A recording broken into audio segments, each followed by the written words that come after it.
ईश्वरादि विधाता देवादिदेव महादेव आदिनाथ भगवान की आवाज मांगम नथी।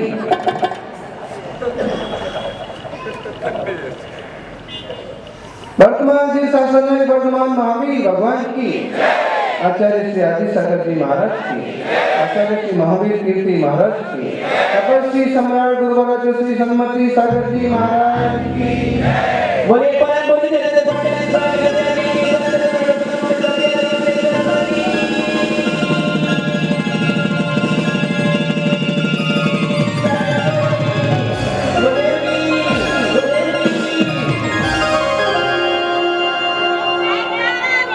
नरक जैसा जीवन जियोगे तो नरक जाओगे, स्वर्ग जैसा जीवन जियोगे तो स्वर्ग जाओगे, और वेद विज्ञान में समय दर्शन पूर्वक जीवन जियोगे, रत्नत्रय पाओगे तो एक दिन मोक्ष जाओगे। क्या जरूरत है? कहाँ जाना है?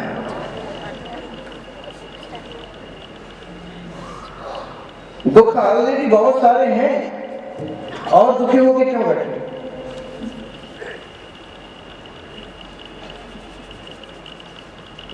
दुख ऑलरेडी आ ही रहे हैं, संकट, परेशानियां, क्लेश, विकल्प, कर्म, आश्रमबंध है, और फिर तुम एक्स्ट्रा दुखी होकर के बैठे हो। मतलब कोशिश ये होना चाहिए कि अगर हम उन विकल्पों से बचने की क्षमता रखते हैं तो बच लेना चाहिए, उस क्लेशों से बचने की क्षमता रखते हैं तो बच जाना चाहिए, उन विचारों से बच सकते हैं तो बच जाना चाहिए। चाहे आप माहौल चेंज करो, चाहे आप सिस्टम चेंज करो, चाहे माइंड को चेंज करो, कुछ भी करके यूं माथा पकड़ करके और मुंडी लटका करके रोते बैठने से तो कुछ फायदा नहीं है, क्योंकि नरक जैसा जीवन जियोगे तो नरक जाओगे। बराबर है? हाँ, ये लोग, कुछ लोग होते हैं जरा जरा सी बात में नरक पैदा कर देते हैं, गुस्सा, क्रोध, आक्रोश, और अंत में दुखी होकर के बैठ जाना, जिसे बोलते हैं रूठ जाना। क्या बोलते हैं आप लोग?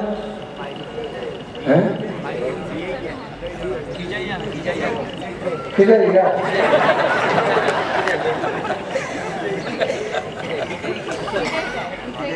खिजाई जाए, जैसा ही जाए, खिजाई जाए, जो भी है, लेकिन उसको रूठना बोलते हैं, खिजाई जाए। तो आप लोग खिजाते हो कभी? अरे खिजाना क्या, खुजाना तो ठीक है, कभी खुजली चले तो खुजा लो, लेकिन खिजाओ मत। वो बड़ा माहौल गंदा हो जाता है। एक व्यक्ति, परिवार का एक व्यक्ति खिजाता है, रुष्ट होता है, दुखी होता है, परेशान होता है, क्लेश करता है, पूरा का पूरा माहौल अच्छी खासी सहनाई बच रही हो, हैं? और ये उसमें एक महिला मुंह लटका के बैठ रहा है, सब क्या हो रही है? काकी जी को क्या हुआ? काकी जी को क्या हुआ? हर आदमी पूछने जाए, वहां नाचे कौन, बजाए कौन, सुने कौन, पूछने में लगे। ऐसे बारात चढ़ती थी ना, तो उसमें मामा, काका टाइप का एक प्राणी ऐसा निकलता था। आजकल तो पता नहीं क्या हुआ है, लेकिन जब अपन कभी जाते थे एक बार, तो ऐसा कि मामा नाना ऐसा निकलता था कि लड़की वालों को धौंस दिखाना और कुछ कमियां निकालना, कुछ ऐसा अच्छे खासे बच्चे गाते वैसे भी हो। और आजकल तो मालूम पड़ गया कि लड़कियां भी चतुर होती हैं बड़ी, अगर उसके बाप को ज्यादा तकलीफ देती है तो कहते हैं नहीं करना साथी, आगो। अब फिर लोग भी समझने लगे लड़के वाले कि भैया कमी है, जरा शांति से काम निकालो। एक व्यक्ति कैसे पूरा माहौल बिगाड़ देता है, पूरा गंदा कर देता है, जैसे घर को, समाज को, गांव को तक। लेकिन ये अच्छा नहीं है, ये परिणाम तो नरक जैसे परिणाम है। बात बात में है, कैसा ऐसा खोटा प्रबोध करना है। पारसनाथ के वंशज हैं, कमठ भी उत्तर करे तो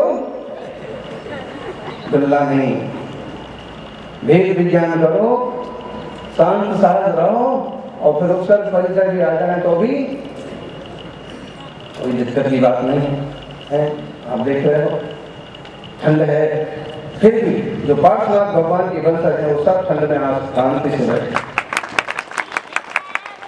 और जो नहीं है वो धूप में बैठे होंगे। अब इतने से जो अपन एक फैसला नहीं कर सकते, धूप में बैठ सकते, पार्श्वनाथ भगवान के भक्त भी बैठ सकते, आखिर ठंडक तो लगती है।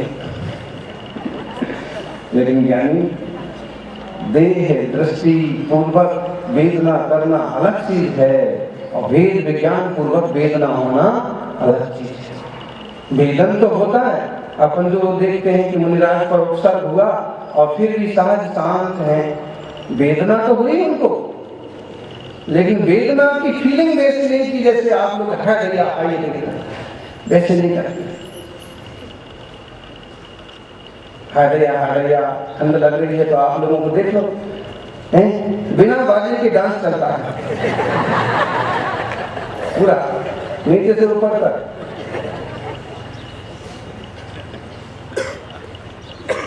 ना बहुत बार तो म्यूजिशियन को बजाना भी नहीं पड़ता, वो अपने डंडी को पकड़ लेता है, ठंड से नहीं बचता है।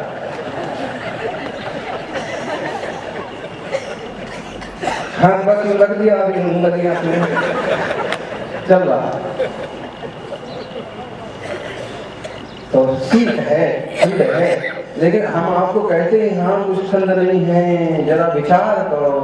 ऐसे लोग भी हैं जो खुले आसमान के नीचे पड़े हैं और माइनस टेम्परेचर है, अकड़ जाते हैं, अब निकाले प्राण तब निकले प्राण। इसलिए बहुत ज्यादा सुखिया स्वभाव की मत बनो, थोड़ा मुकाबला करना सीखो। क्यों नहीं गए विषय करने, बहुत ठंड लग रही है। मित्र ने पूछा, दूसरे दोस्त को पूछा, एक दोस्त ने कि भाई ऐसा दिख रहा है तो स्नान नहीं करता है क्या? तो उसने कहा कि मैंने तो 2 महीने नहाने का त्याग कर रखा है, जान रहेगी तो गर्मी के दिनों में डबल नहा लूंगा।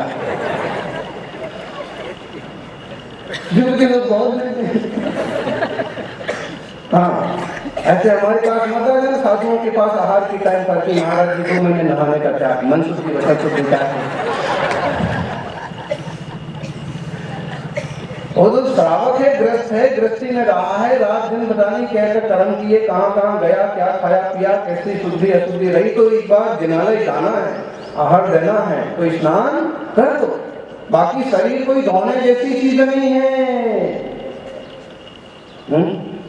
जैसे आप नहाना धोना शब्द है, वो बाड़ी है राजवाड़े के पास, तो हमने वहाँ उस शब्द पर ध्यान दिया। यूँ लिखा तो बहुत जगह होगा, लेकिन वहाँ पेंट से लिखा था, तीर का निशान बना था, नहाना धोना सब यहाँ।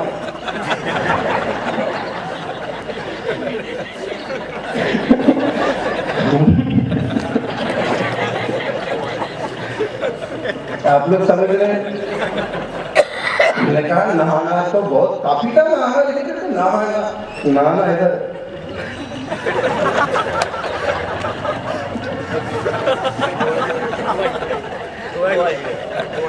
जितने भी लिखा सही था कि केवल नहाने से काम नहीं चलता, अकेले नहाने से काम नहीं चलता है।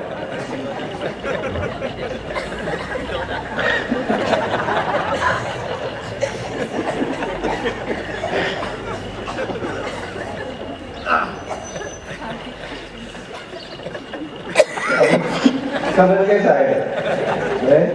धोना पहले जरूरी है।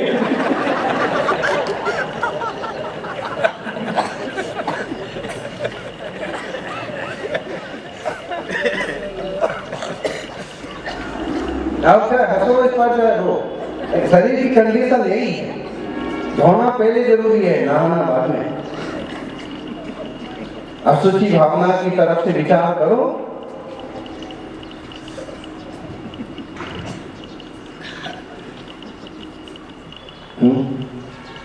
क्या तन मांझना रे, गीता का है पुराना, क्या तन मांझना रे, क्या तन धोना रे, एक दिन मिट्टी में मिल जा। क्या तन मांझना रे, क्या तन धोना रे, दादी में मिल जाता। मिट्टी और मिट्टी बिछावन मिट्टी का सिरहाना, मिट्टी और मिट्टी बिछावन मिट्टी का सिरहाना, अंत में माटी हो जाना मिट्टी में मिल जाना, क्या तुम भागता रे क्या तुम धोता रे, एक दिन माटी में मिल जाता। बहुत ही अच्छा प्रद है।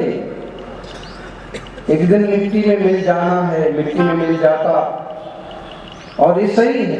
और तो क्या तन मांझना क्या तन धोना, इसका अर्थ जिस ढंग से आजकल फैशन चलता है कि बस नहाओ 2-3 बार, सुंदर दिखने के लिए करो, टेम्पू लगाओ, साबुन लगाओ। देख लो जितने सारे पाप हो रहे देह के पीछे हो रहे, इतना सारा जहर नालियों में बहाते हैं, जिन पदार्थों से तुम्हारे सिर के कीड़े मर सकते हैं, वही अगर पेट में चला जाएगा तो तुम भी तो मर सकते हो। और आजकल तो घटनाएं घट रही हैं। पी लिया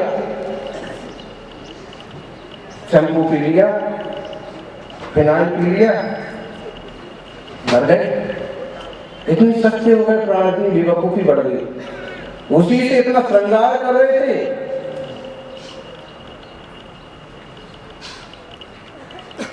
समझने की जरूरत है। देह में देह बुद्धि हो, आत्मा में आत्म बुद्धि हो। कैसे हो? दिखे चाम चादर मणि हाड़ पिंजरा दे, भीतर या समझरत में और नहीं गिरेंगे। दिखे दिखता है ऊपर से चाम। भगवती आराधना ही बहुत सुंदर प्राचीन तल्लिखना समाधि का उपदेश देने वाला ग्रंथ है।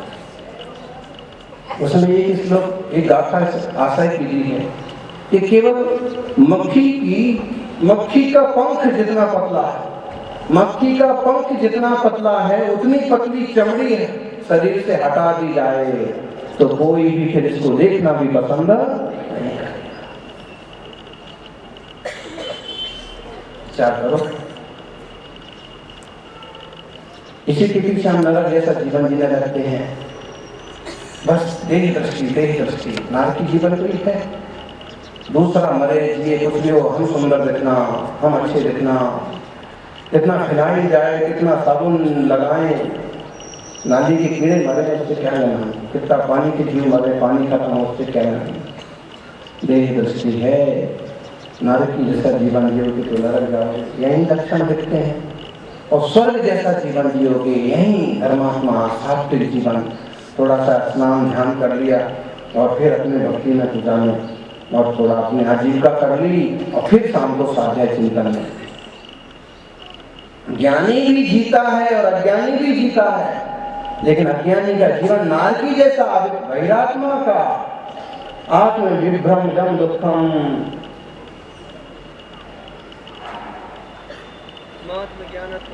महात्म ज्ञानात् प्रसाम्यति नायतस्तस्य निर्वान्ति तत्त्वापि परमं परा। जिसको आत्मा का ज्ञान नहीं है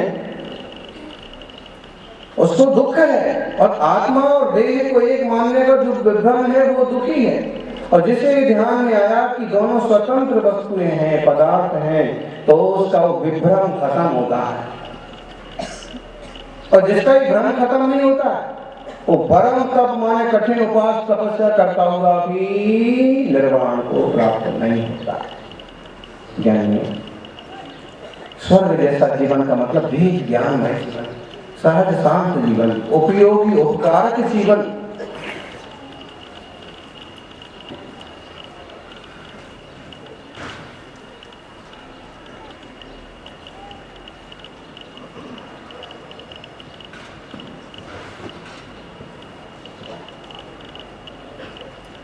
दिखे चाम चादर मणि हाड़ पिंजरा दे।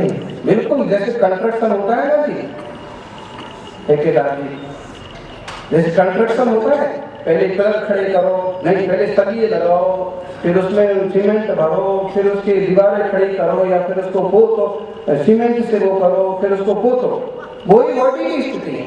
सबसे पहले इसमें अंदर लगे सरिये, हड्डियां लगी हैं, फिर उसके ऊपर फिर मज्जा, स्नायु, फिर उसके ऊपर जो जो लगना है सबसे ऊपर आपने प्लास्टर कर दिया पतला सा चमड़ी का। जिपे चाम चादर मणि हाड़ पिंजरा दे है, भीतर यासम जगत में और नहीं गिनती।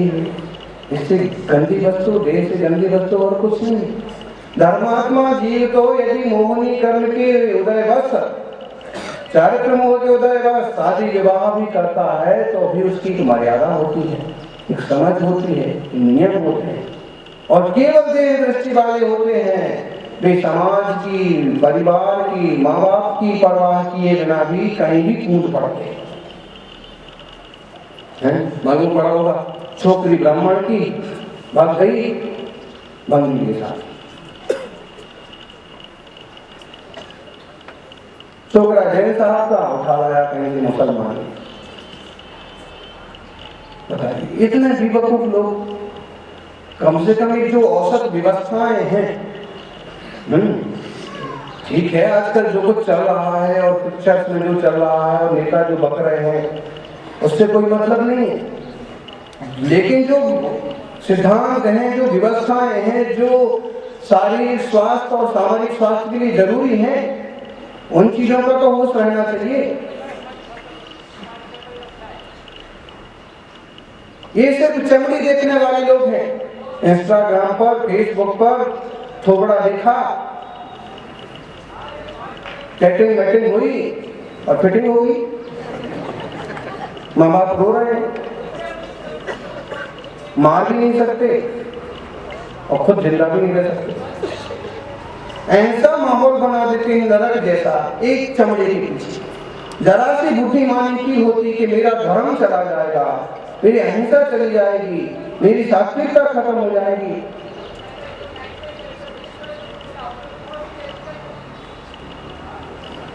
कुछ तो सोचना चाहिए। एक भाई साहब आए, रोने लगे, लड़की ने नाक में दम कर दिया है, इसलिए 6 महीने से बस उससे शादी करना, उससे शादी। कितना समझाया लेकिन मानने को तैयार। कम से कम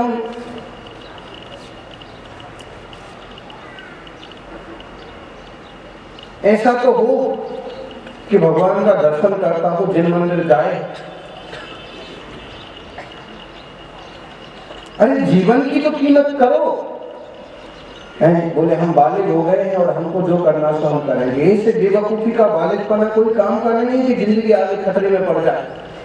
अहिंसा छूट जाए, दया छूट जाए, धर्म छूट जाए, देव छूट जाए, गुरु छूट जाए, और कल के दिन जब होश आए ना तो महाराज भी बोल देंगे कि तुम आहार देने के लायक नहीं हो, अभिषेक नहीं कर सकते हो, मंदिर में नहीं घुस सकते हो। और माँ बाप कहते हैं कि इससे तो मेरा लेना देना है ही। पाप उसके 20 साल का, 22 साल का, 25 साल का किया और यहाँ भाग गई। इतनी बड़ी गद्दारी, ये भाग गए, इसने बेईमानी की, इतना बड़ा धोखा। पसीने की बूंद बड़ा बड़ा बना करके और खपा करके और इनको बढ़ा दिया। तो बेवकूफी नहीं होती है जो असुची भावना का जरा सा भी चिंतन करता है, जो तत्व ज्ञान का जरा सा भी अभ्यास करता है, उसके जीवन में गंदगी बहुत कम होती है, नारकीपना नहीं होता, समझ होती है कि गृहस्थी में भी जाना है तो एक वस्तु व्यवस्था को समझो, परिवार को समझो, माहौल को समझो, जिंदगी बर्बाद नहीं करना है। उस क्षेत्र में जाकर के भी हमारा धर्म ध्यान बना रहे, कुछ ना कुछ सत्कर्म होता है, बहुत अच्छी रहेगी।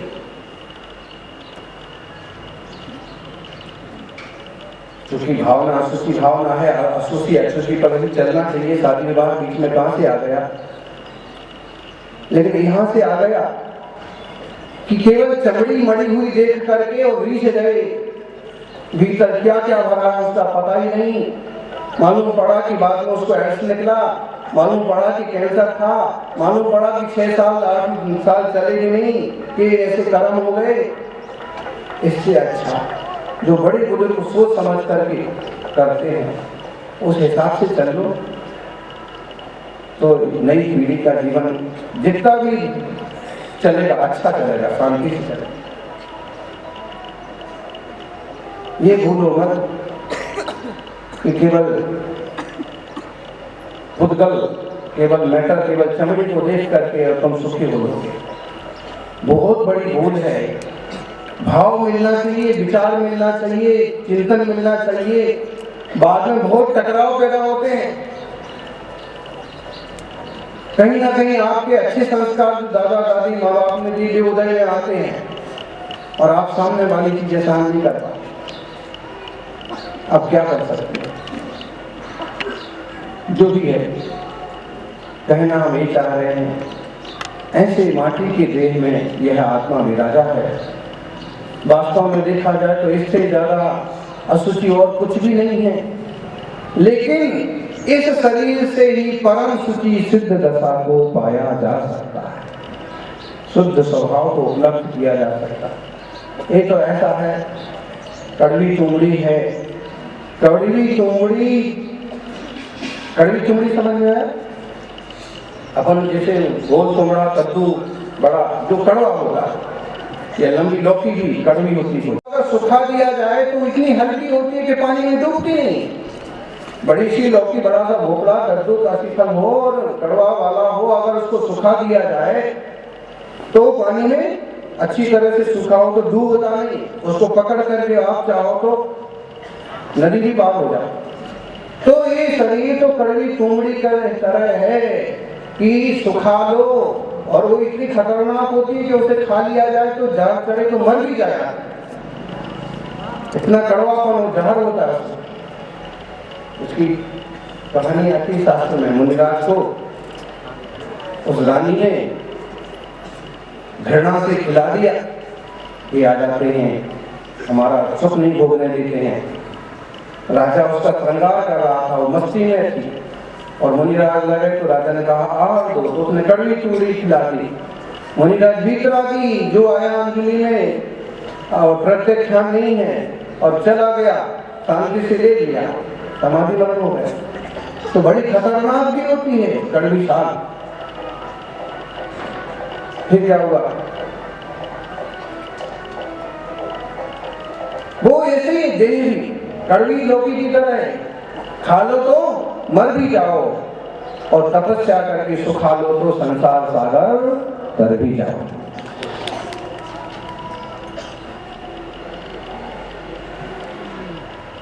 लोगादि पुण्य मलमुक्त गेहम ही देखो, दुर्गंध सत्य घृण धादु असार छीनो, बाहुद गुल्लदि मोड़ नीर शुद्धो, कम्मान वी भेदु विशुद्ध संत वे। वास्तव में रोग आदि से परिपूर्ण देह है, मजमूत आदि से भरा हुआ है, दुर्गंधित है, असार है, सत्य धातुओं से रचा गया है, वायु से घुलता है, वायु से चलता है, पानी से शुद्ध नहीं होता, इस संयम से तप से शुद्ध होता है। अगर इसकी सेवा ही सेवा करते रहो तो इस संसार में डुबाता है, और इसके माध्यम से तप करके निखर जाओ तो ये भाव पार लगाता है। आप कहोगे हम ये जान लें तो हमको क्या फायदा? बहुत सबसे बड़ा फायदा तो ये है कि चमड़ी की दृष्टि कमजोर पड़ जाती है। फिर हमें कोई भी रंग रूप दिखते हैं, बहुत जल्दी रीझना नहीं हो पाता। ये ध्यान में आता है कि भीतर क्या क्या है हमको पता। और हमारे शरीर में भी हमें अगर कोई छोटी मोटी बीमारी तकलीफ हो गई तो हम बहुत ज्यादा परेशान नहीं होते हैं। स्वभाव है, सर्दी खांसी होगी, बुखार आएगा, दर्द होगा,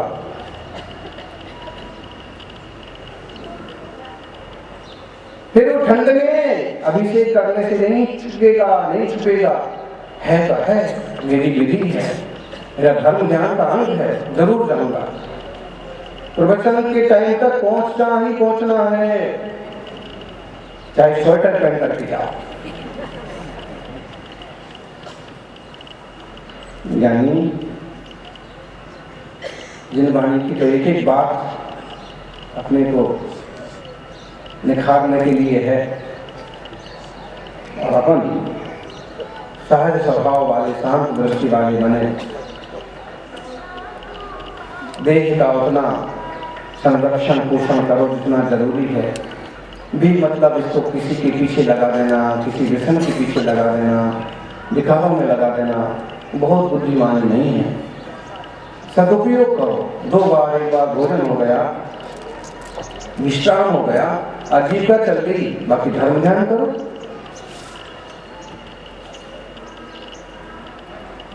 यही सार है।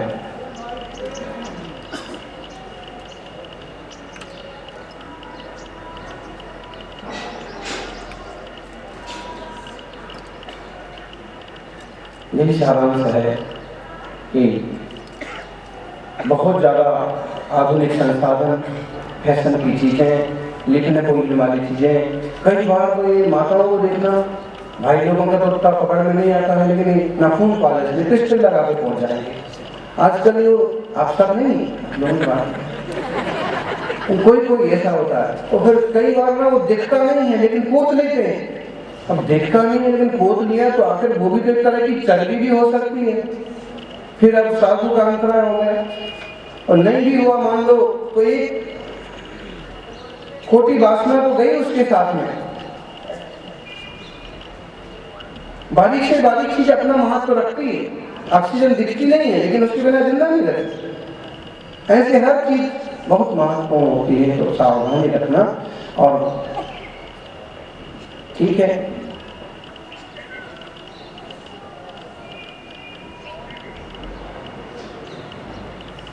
नेचुरल जीवन जीना चाहिए एकदम जैसे हैं वैसे हैं, ज्यादा पोता पाती नहीं है।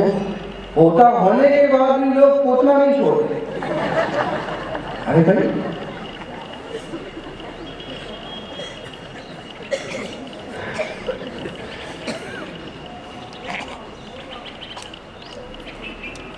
फिर भी हम अगर इतनी समझ वाले बन गए कि जितना धर्म ही सच्चा धर्म है, स्वयं में विराजमान प्रभु परमात्मा की परम पवित्र है, देह की अशुद्धता है और हमें धर्म ध्यान में जीवन जीना चाहिए, तो भी हमारा भला होगा। जय बोलिए सुमतिनाथ भगवान की।